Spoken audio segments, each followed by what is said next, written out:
પેંડાના સાગરીતો દ્વારા હુમલાનો મામલો.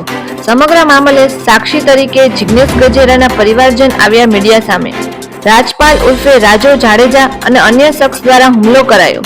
હુમલો કરી કેસમાંથી નીકળી જજો નહીતર જાનથી મારી નાખશું તેવી ધમકી આપી. અમને ન્યાય મળે તેવી અપીલ કરવામાં આવી. રમેશભાઈ ગૌરવભાઈ ગજેરા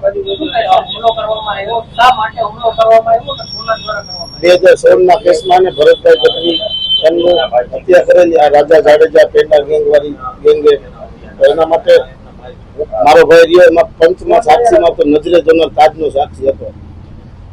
ઈ તો એક્સપાયર થઈ ગયો તો છતાં અત્યારે ઈખાર રાખીને મારી માથે મને મારવા આવે. આ વખતે 20 થી 25 ગામને હાથ ઉપર ને અહીંયા બાવડામાં બધી મારેલ છે. એ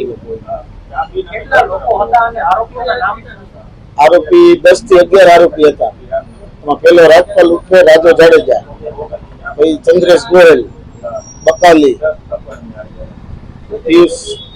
પિયુષ હતો, એક મિસ્ત્રી, બાકી અમુક ને ઓળખતો નથી. પોલીસ માંથી અમારી એવી માંગ છે કે આમાં 307 જેવો ગુનો દાખલ કરે, કારણ કે આટલા ગામે જાનથી મારી નાખવા જ આવ્યું હતું. મને